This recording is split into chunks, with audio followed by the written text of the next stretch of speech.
कुशवाहा की लगाई आग में हाथ सेकने लगी बीजेपी।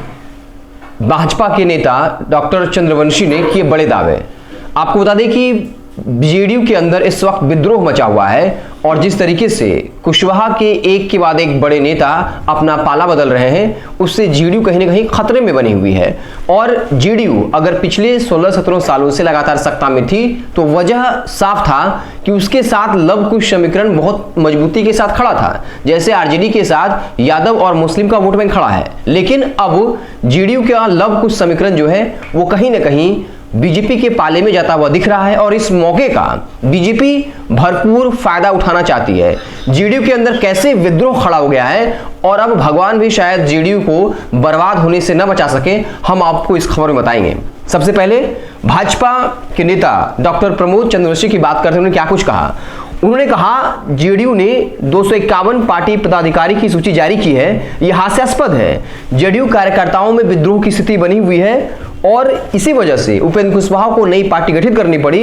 ये तो एक शुरुआत है, इसी विद्रोह को दबाने के लिए जंबो लिस्ट जारी की गई है। जंबो लिस्ट का मतलब है एक लंबी चौड़ी लिस्ट और उसमें हर 3 नाम के बाद एक कुशवाहा का नाम है। ये तो एक तरफ हुआ। दूसरी तरफ आपको याद होगा जब राष्ट्रीय कमेटी का गठन हुआ उसमें केसी त्यागी का नाम नहीं था। उसके बाद हमने खबर चलाया, देखिए कैसे केसी त्यागी जो राष्ट्रीय राजनीति करते हैं, जो ललन सिंह भी राष्ट्रीय राजनीति करते हैं और केसी त्यागी भी, लेकिन कैसे केसी त्यागी को राष्ट्रीय कमेटी से बाहर किया गया।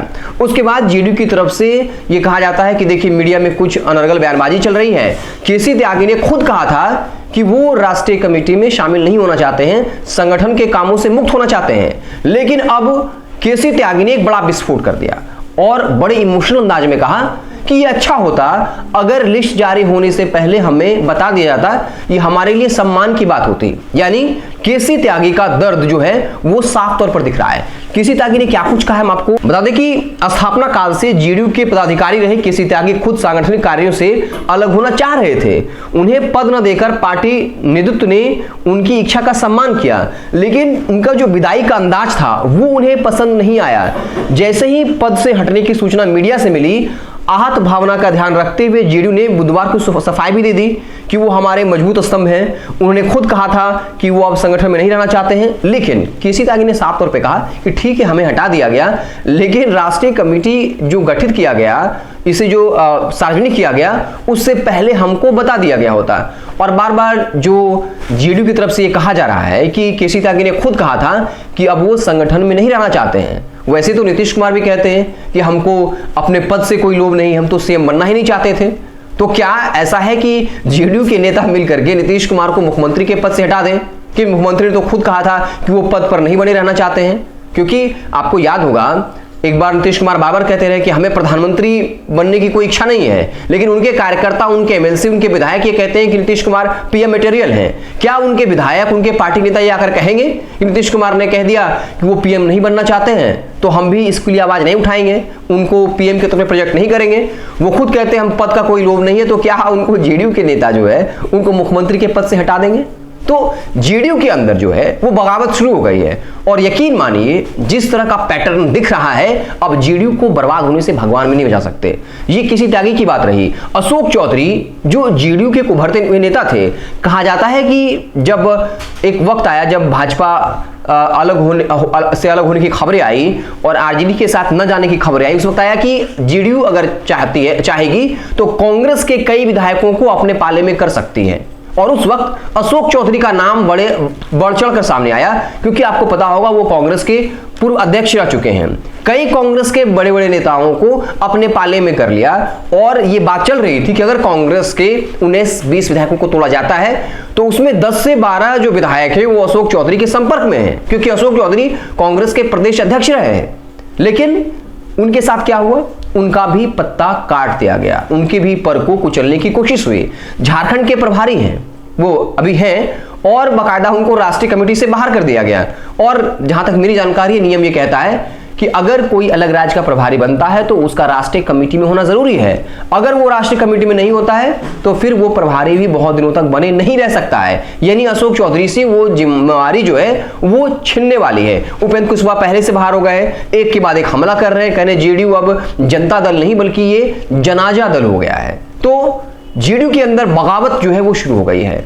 खासकर कुशवाहा की ने जो आग लगाई है, उनके अंदर जो लगाएगा जो विद्रोह की चिंगारी है, अब वो कहीं न कहीं बड़ी आग में तब्दील होता दिख रहा है और भाजपा अपने हाथ सेकने को तैयार है। और इसमें हर पॉलिटिकल पार्टी करती है, इसमें कोई बड़ी बात नहीं है। और इसी को लेकर डॉक्टर प्रमोद चंद्रवंशी ने एक बड़ा दावा कर दिया कि ये तो अभी शुरुआत है, ट्रेलर है, फिल्म तो अभी पूरी बाकी है। और इसके पीछे 4-5 पंक्तियों में बात कर देता हूं कि देखिए, अब कुशवाहा या कुर्मी समाज के नेता है, उनको ये लग रहा है कि 2024 तक ही नीतीश कुमार की राजनीति है। उसके बाद वो खुद कह चुके हैं कि आगे का सारा दारोमदार तेजस्वी यादव संभालेंगे, यानी लव कुश समाज का नेता अब बिहार का नेतृत्व तो नहीं करेगा। और उपेंद्र कुशवाहा इसी बात को भुना रहे हैं कि हमारी जो विरासत है उसको बचाया जाए, क्योंकि हमने 17 सालों तक सत्ता में हम रहे और आगे भी हमारी विरासत बची रहे। इसके लिए अब वो लव कुश समीकरण के इकलौते हकदार बनना चाहते हैं, वो चेहरा बनना चाहते हैं। और फिर शायद वो किसी बड़ी डील के चक्कर में है, या तो उनको पीएम फेस बना दिया जाए, या फिर एनडीए गठबंधन में कोई केंद्रीय मंत्री के तौर पर एक बड़ा पद दे दिया जाए। तो इस खबर में बस इतना ही था कि जो जेडीयू ने डिफेंड करने की कोशिश की, जब हमने खबर चलाया था कि देखिए कैसे केसी त्यागी को राष्ट्रीय कमेटी से बाहर किया गया, तो उधर से डिफेंड किया गया। नहीं, केसी त्यागी ने तो खुद कह दिया था कि वो नहीं रहना चाहते हैं। अब केसी त्यागी ने खुद आकर कह दिया कि ठीक है, राष्ट्रीय कमेटी में हमारा नाम नहीं रखा गया, लेकिन नाम नहीं रखने से पहले हमको बता दिया गया होता तो ये हमारे लिए सम्मानजनक होता। और फिर वही बात कि हर कोई नेता यही कहता है कि हमारे कोई महत्वाकांक्षा नहीं है। जैसे तेजस्वी यादव ने कह दिया, ना हमको सीएम बनना है, ना नीतीश कुमार को पीएम बनना है। जैसे नीतीश कुमार कहते हैं कि हमारी तो महत्वाकांक्षा है ही नहीं, हम तो सीएम बनना ही नहीं चाहते थे, बीजेपी वालों ने जबरदस्ती बना दिया। वैसे ही तो केसी त्यागी भी कह सकते थे। तो क्या जेडीयू के तमाम नेता जो कह रहे हैं कि केसी त्यागी ने अपनी इच्छा जाहिर की थी, तो क्या वो आके कहेंगे कि अब नीतीश कुमार हमारे सीएम की फेस नहीं रहेंगे, क्योंकि उन्होंने कह दिया है कि हम जो है मुख्यमंत्री नहीं बनना चाहते हैं, या फिर पीएम का चेहरा नहीं होंगे, क्योंकि उन्होंने कहा कि हमें पद की कोई लालसा नहीं है। 2020 के विधानसभा चुनाव में चुनाव रैली में कह दिया ये हमारी अंतिम चुनाव यात्रा है, अब हम चुनाव नहीं लड़ेंगे। तो क्या अब नीतीश कुमार चुनाव लड़ने की तैयारी में नहीं है? क्या उनको जेडीयू के बड़े बड़े नेता जो उनको अभी किसी त्यागी के मामले में खुद को डिफेंड कर रहे हैं, क्या वो नहीं कह रहे हैं कि नीतीश कुमार पीएम मटेरियल हैं, उन्हें पीएम के तौर पर प्रोजेक्ट किया जाना चाहिए? तो इन तमाम खबरों से ये तो साफ हो रहा है कि जेडीयू के अंदर विद्रोह की चिंगारी जो है वो सुलग चुकी है, और अब शायद भगवान ही इस पार्टी को बर्बाद होने से बचा पाए। आप देखते रहें भारत लाइव। आप क्या सोचते हैं इन तमाम घटनाक्रम को लेकर? कमेंट बॉक्स में जरूर बताइएगा कि आप हमसे कहां तक सहमत हैं, असहमत हैं तो क्यों हैं। और दूसरी बात, अगर आप हमें फेसबुक पर देख रहे हैं तो हमारे पेज को लाइक कर लीजिए, यूट्यूब पर देख रहे हैं हमारे चैनल को सब्सक्राइब कर लीजिए। बहुत बहुत धन्यवाद। और वह बिहार के राजनीति और बिहारियत से सरोकार रखेनी तो सब्सक्राइब बटन दबा के चैनल के सब्सक्राइब कर ली। ओजे एगो घंटी बा, ओकरा बटन दबा देला से कुल सटीक और मारक खबर रुआ मुफ्त में मिल जाई।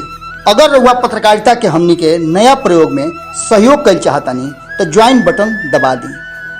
पेटीएम नंबर नोट कर ली 9386816700। धन्यवाद।